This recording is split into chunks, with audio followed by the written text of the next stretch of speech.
こんばんは。MSTV ニュースの時間です。今日はチャレンジ女子アナ7期生桜田桃がお伝えいたします。まずは二輪の話題から。ヤマハ発動機株式会社はスーパースポーツモデル YZF R25ABS のカラーリングを変更した2023年モデルを2月22日に発売いたします。新色のパープルは従来からのスポーティーなイメージはそのままに、これまでにない新鮮なトレンドカラーを取り入れたということです。YZF R25ABS は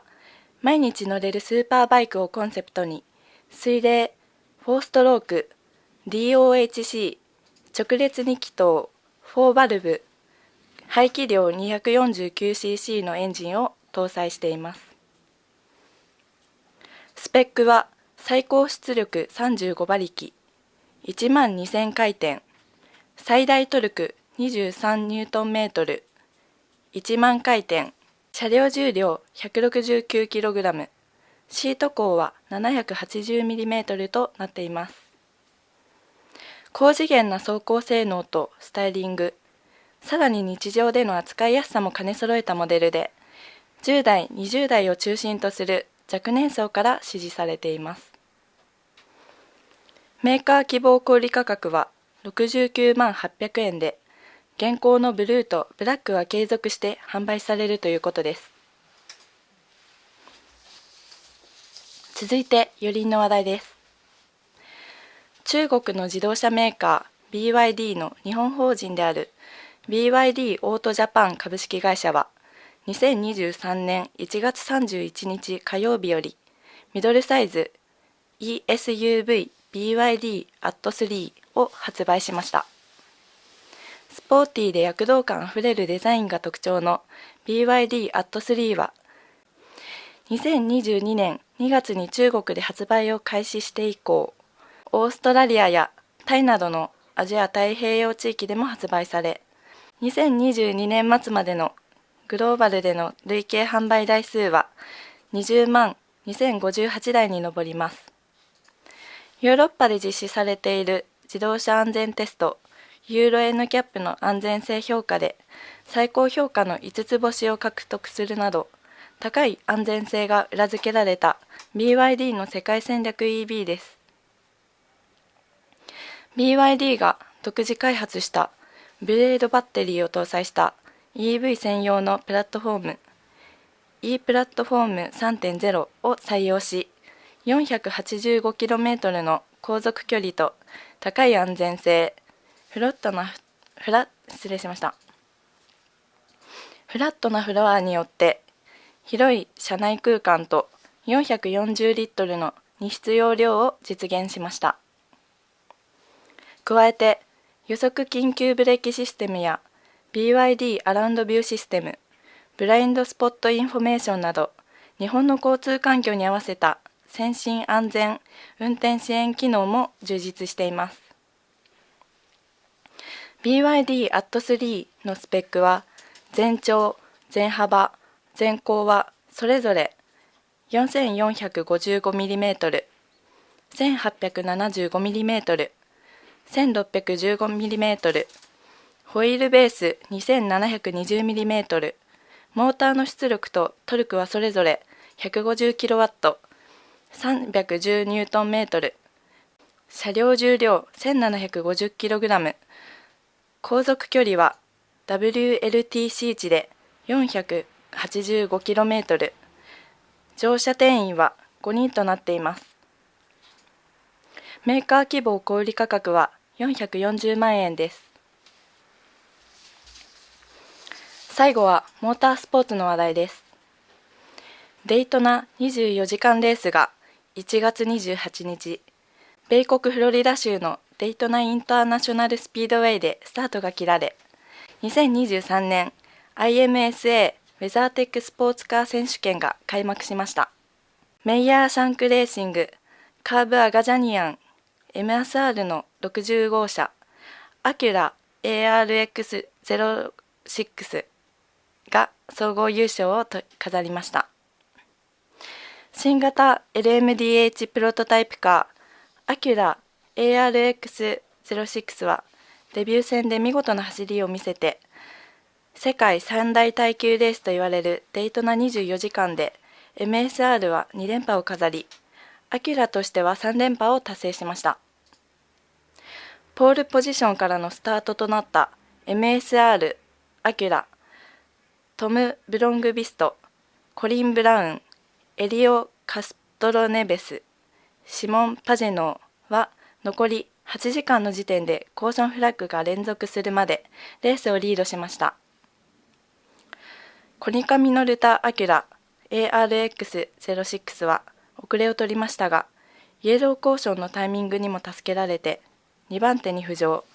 終盤はアキュラ勢2台が接戦を繰り広げてデイトナで2度目のワンツーフィニッシュを獲得しました。次回の IMSA ウェザーテックスポーツカー選手権は3月18日、セブリング12時間耐久レースが開催されます。以上、MSTV ニュースでした。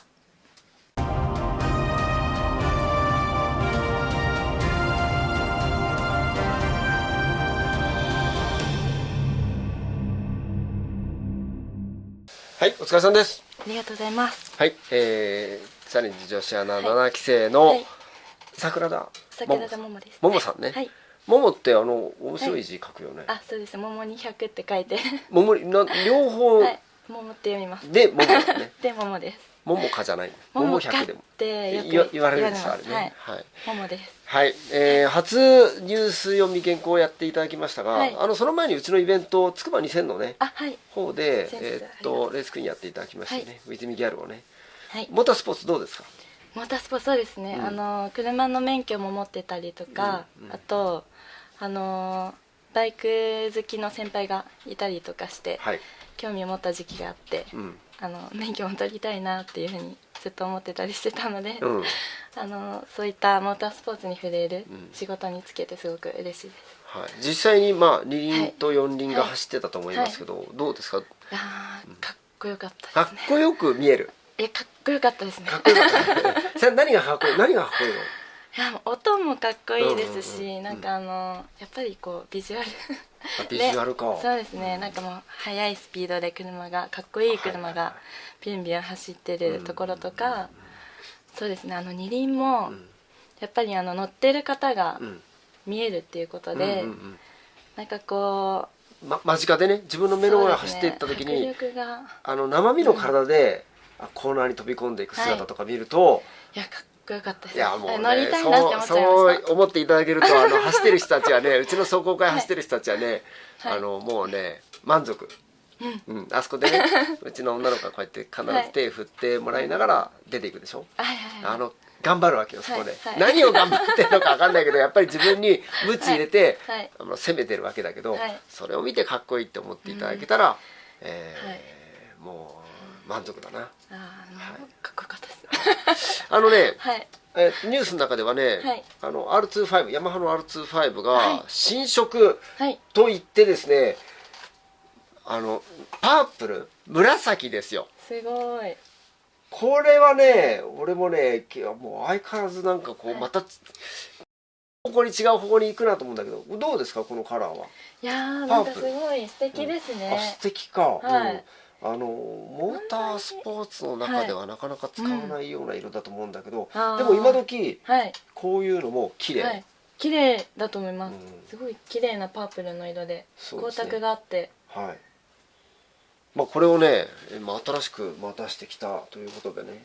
ヤマハもやっぱり250をね、まだまだちょっと頑張っていくぞっていうのでね、出していただきましたけど、モータースポーツの方ももうちょっと頑張ってもらいたいかな。頑張ってはいると思うんですけどね。それ以外のニュースとしては、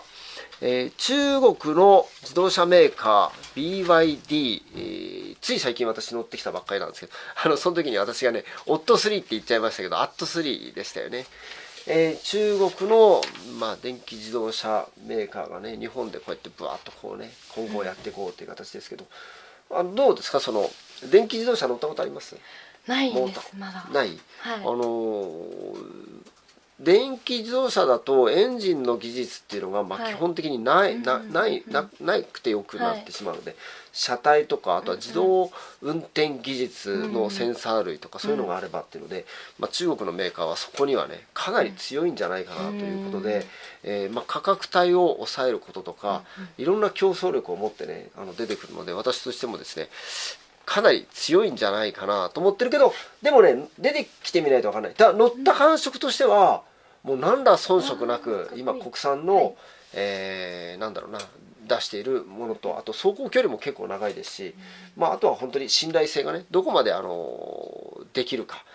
それと日本での販売店ディーラーとかでどのぐらいその対応してもらえるかっていうのがね今後の課題になってくると思いますが、乗った限りとしてはですね